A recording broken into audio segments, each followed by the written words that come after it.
am Jenna Robinson with the James G. Martin Center for Academic Renewal, and today I am interviewing Teresa Manning, Policy Director at the National Association of Scholars, and I'm going to talk to her about her latest report called Dear Colleague, the Weaponization of Title IX. And her report is especially timely now that we have a Biden administration and a Biden Department of Education. And so with that, welcome, Teresa. Thank you, Jenna. Thank you for having me. Absolutely. So start out by telling me, what is Title IX and what is it meant to do?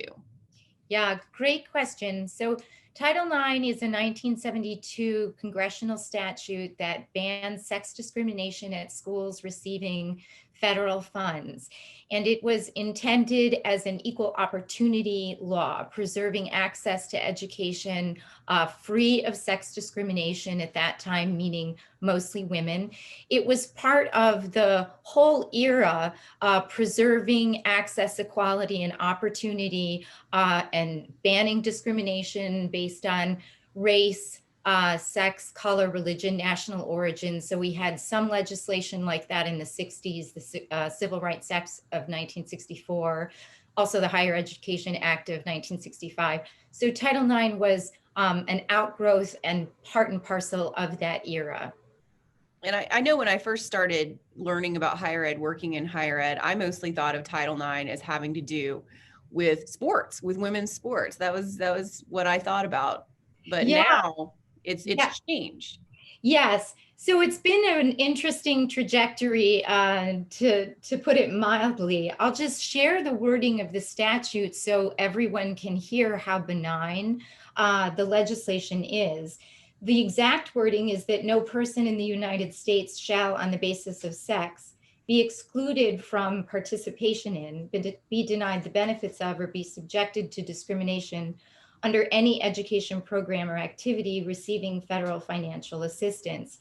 So that wording is pretty innocuous, and I think most Americans, even today, would support the seeming intention of that language. But very soon after its enactment, it was used to alter intercollegiate athletics, as you have mentioned, with the devil always being in the details. And in our case, that means in administrative agencies. And it was quickly interpreted by these agencies to mean that schools had to spend the same amount of money on female sports as they did on male sports. And I should add that even in the 1970s, women were well represented on campus. Mark Perry of the University of Michigan has done some interesting work here, that in practice, there weren't that many real barriers to women pursuing higher education even then in 1972. And Mark Perry will point out that by the late 1970s, women actually outnumbered men on campus at the undergraduate level, with some disparities existing in medical school and law school. But this idea of demanding equal spending for female sports, I think, took most people by surprise in the 1970s. It's one thing to insist upon equal access for all those interested in athletics. It's another to say that you must spend the same on athletics for both men and women, regardless of interest, which is the position that agencies were taking. So this leads into one of your other questions about the title, weaponization. As you point out, the title is, Dear Colleague, the Weaponization of Title IX. The original intent was to preserve opportunity and access, which we all support, but it became an offensive tool to change behavior. And this first surfaced, I think, in intercollegiate athletics, because the effect was then to curb male teams and to pressure females to pursue athletics, to consume those Title IX dollars. So it began to distort behavior, which was never intended by those, I think, who supported the law in 1972. And obviously, you said the changes started happening right away. What was the impetus? Was it a court decision? Who was doing the interpretation that made those changes? Yeah, I think it was initially mostly agency action. So at that point, it wasn't the Department of Education. I think it was the Health and Education Agency interpreting Title IX to mandate equal spending. It was called the parity standard as opposed to the relative interest standard. So regardless of interest, regardless of inclination, equal amounts of money had to be spent on female athletics as for male athletics. And then once this became problematic in practice, lawsuits followed, and courts ended up supporting basically the agency interpretation. And it remains controversial to this day. I'm sure you're aware that now we have a new iteration of this problem with the gender ideology on campus and with male students who are transitioning to become a different gender and participating in female sports. And outdoing a lot of females in that athletic arena. So it has been very problematic, to say the least. But now Title IX goes beyond just sports. So tell us a little bit about the further weaponization of Title IX that's more modern. Yes. So by weaponization, we mean using a law as an offensive tool to change behavior. And as you've pointed out, as opposed to the arguably even conservative goal of preserving access and making sure that everyone has equal opportunity. And as you mentioned, this first surfaced with intercollegiate athletics, but then entered the realm of human sexuality and sexual misconduct. And on the theory that sexual misconduct could affect female students and ultimately interfere with or deny them access to education. But I think the more accurate read on this situation is the involvement of the feminist movement, which is very prominent in American higher education. And the feminist movement tends to be an angry movement, angry specifically at men. But if you step back, it seems almost an anger at the difference between men and women, which is most salient in the realm of human sexuality. As far as sexual relations go, women have more challenges or complications with dating and romance and courtship and sexual relations, in large part because of biological differences. So their sex organs are located internally, and that presents, for example, public health risks or risks of sexually transmitted diseases. There's also, of course, the possibility of pregnancy. So these are issues that affect women more than men.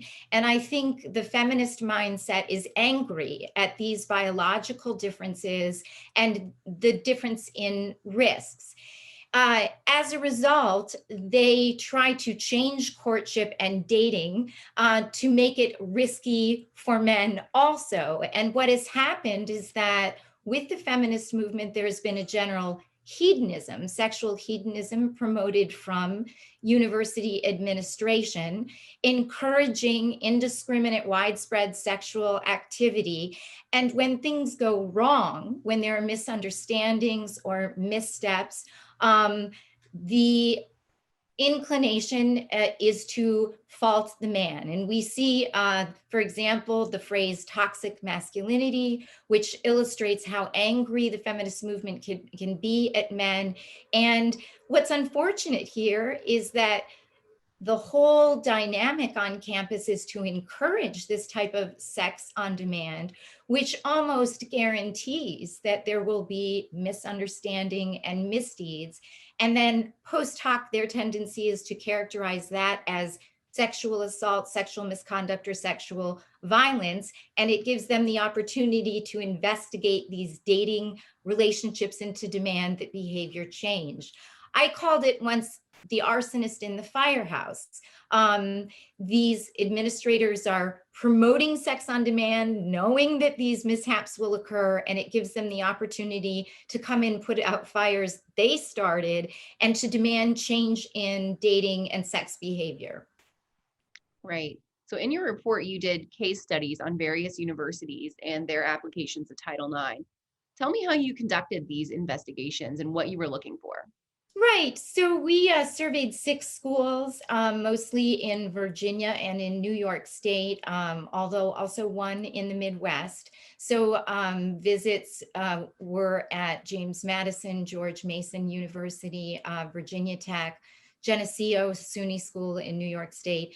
Then COVID hit, and that put a damper on the ability to do in-person visits to Buffalo, SUNY Buffalo, and also Iowa State. We selected those all public schools because theoretically the public schools are serving the taxpayer and are open to having visitors and inquiries by the public. And I ended up mostly just dropping in on campus and stopping in at the Title IX office and asking staff there about their practices and their policies and their experience with complaints and how they handled those complaints. Then I talked to students on campus and various administrators. I think to get a sense of what's happening at colleges and universities, it does actually help just to drop in, uh, as opposed to scheduling appointments in advance. That can be difficult to do. And I'm sure you're aware this is a contentious area. So there's a guardedness from people in Title IX administration. So I found it was best just to drop in and talk to them. I am actually also a mother of college age students. So there is a personal stake in this because of that. I have 2 sons and 2 daughters. So I'm interested on a personal level what is happening in terms of culture and in terms of due process and justice on campus for both my sons and daughters. This is a little off script, but what were those offices like? We hear a lot about administrative bloat. Uh, are there a lot of resources dedicated to Title IX? Well, absolutely. It's interesting at many of these schools, the Title IX office is located alongside other agencies such as the Affirmative Action Office, the Diversity and Inclusion Bureaucracy. So sometimes they're integrated with all these other administrative offices. And I was often sent to the Student Health Center and to the Women's Center on campus. So the Title IX office doesn't operate in isolation, but with these other administrative bureaucracies. I will say it's not shocking to see because I was prepared, but there almost always condom distribution at these offices and agencies.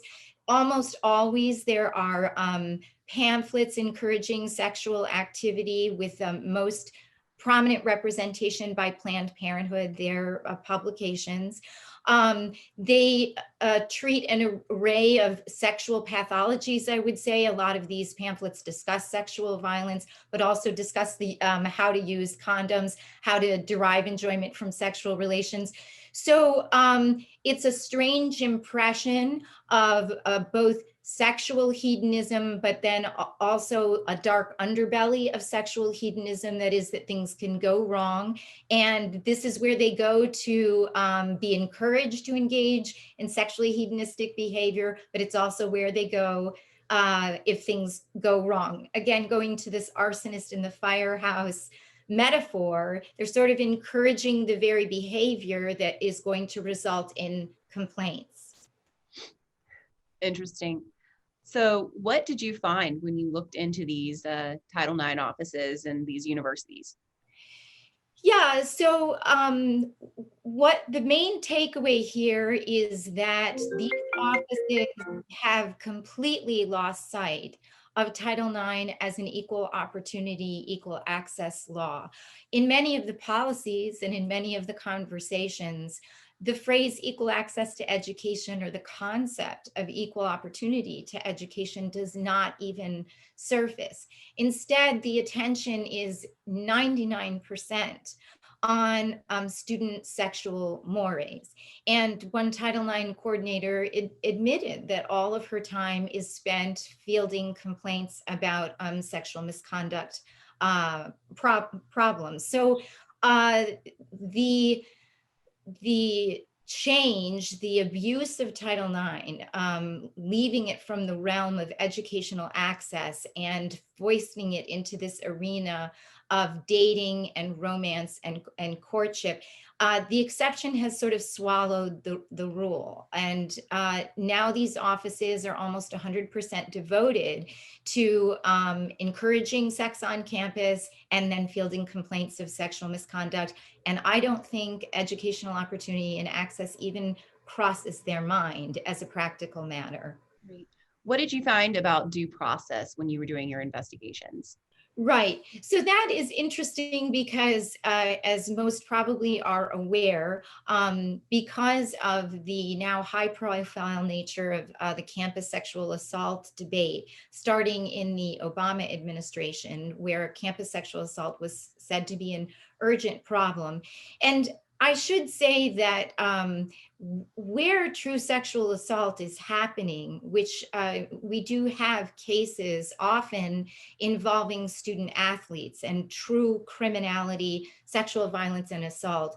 And the National Association of Scholars is 100% condemning that behavior, which is criminal in nature. And we think that criminal authorities should then take over and have jurisdiction over that conduct. But with respect to, I'm sorry, your question about Due process. the due process, because there was pressure on schools during the Obama administration to be tough on sexual assault, including with what we call an extra-legal Dear Colleague letter in 2011, demanding that schools seek, find, and punish sexual assault, use a lower evidentiary standard to find sexual assault. The tendency for schools was to skimp on the due process rights of those accused of sexual misconduct. And horror stories began to proliferate about accused students who did not have access to even the allegations that were made against them. They didn't know when or what was complained of. They didn't have access to the evidence that was going to be used against them. They were presumed guilty. Often people who investigated were the same people who were adjudicating, which is a red flag for due process rights, since these roles should always be kept separate. In effect, on campus, we began to see a quasi-criminal justice system that is Title IX offices assuming the responsibilities of prosecutors, juries, and judges, even though they didn't have any of the qualifications to assume those roles. So we had, to date, we've had approximately 600 lawsuits filed by students who are suing their schools, claiming that their due process rights were violated, that they were entitled to certain due process. And about half of those cases, we've had favorable rulings. So this really ended up being a big mess, a very emotionally and politically charged area where everyone's rights seemed to get trampled. So what was interesting for me is that the administrators I interviewed were very aware of allegations of due process violations, and they were quick to say that they tried to be fair to both parties in an adjudication. And actually, Jenna, more often than not, the policies themselves did pay lip service to due process protections, including the presumption of innocence and access to evidence, although there are some qualifications with that depending on what level of adjudication. So there might be an initial finding and then referred to a committee, then to appeal, and it would change. But the big takeaway here is that these staff members of the Title IX office don't have relevant legal experience. By and large, the background of these staff members is ideological. They come from women's studies, gender-based violence certificates. So I think it's safe to say that the staff members of these offices are heavily feminist with no experience in the reality and importance of due process protection. So for example, of the 57 staff members I looked at across these 6 schools, and it includes diversity and inclusion, affirmative action, only one had relevant legal experience that is in the criminal justice system working with due process issues on a day-to-day basis. You know, in DC, we say personnel is policy. The personnel, the people you have in an office are going to put the flesh on the bones of your policies on paper. And one recommendation at the end of the report is that if Title IX is going to even attempt to be fair in these adjudications, they must have at least one person on staff who has relevant legal experience, meaning with the criminal justice system, understanding due process and its importance in these adjudications. Tell me about some of the other recommendations you make in your report. Yes.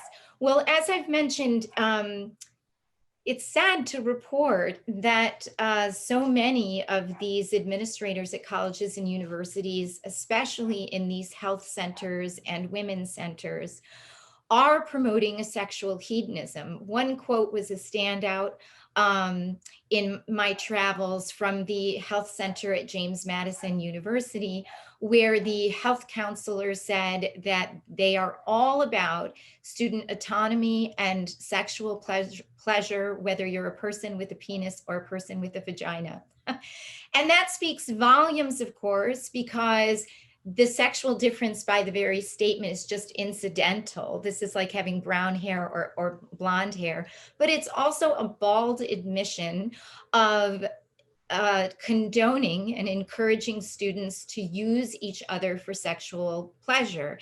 And the tragedy here is that I think so many young people actually are searching for something more. One student at Geneseo put it bluntly that most guys want sex, but most girls want relationships. I think on the surface, there's plausibility to that. But I think if you probed a little, you would probably find that young people, men and women alike, are interested in developing healthy relationships.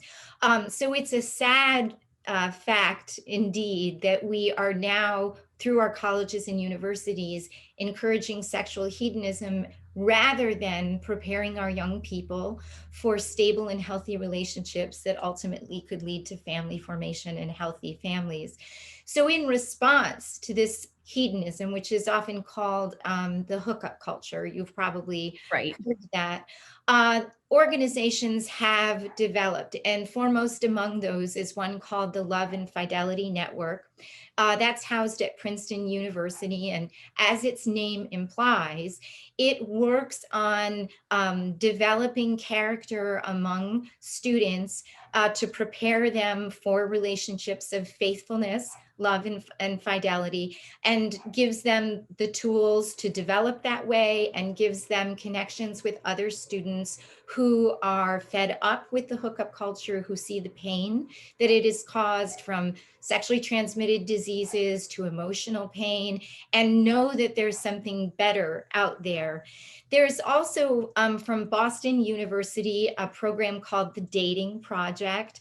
That's less of a student membership group, but it is worth checking out for students and for parents to understand that there are some faculty out there who can see how this sexual hedonism is not serving the interests of students, and we're pushing back with something healthier and better. So those are two things that should be promoted, especially among students and families considering where to go to school. I guess I would also say that people should just be aware, first, of this top-down imposition of sexual hedonism, to be on guard about it, and to be aware of the weaponization of Title IX offices. They aren't operating, notwithstanding what they say, they aren't really operating in a way that makes for a healthy campus. As I say, it's more starting fires that they can put out so that they can try to alter human behavior. So Students and families should be aware of these Title IX problems because you want to dodge this bullet. You don't want to be at a school where aggressive Title IX practices have been in play, or aggressive diversity inclusion, since they tend to work together, they coordinate. Great. This has been great, Teresa. Thank you for telling us all about your work. And before I let you go, tell us, where can people download the report? Right. So the report is online at the website for the National Association of Scholars, which is simply nas.org. Um, and you can print it out, and it's full of links and quotes with the interviews with both students and administrators. And I hope that as a result of the report, some of the Title IX staff members will take note of what they're doing and try to integrate people with more legal experience. And I hope that obviously readers of the report can be very aware and conscious and vigilant about this weaponization on campus. Teresa, thank you so much. Have a good afternoon. Okay, thank you, Jenna.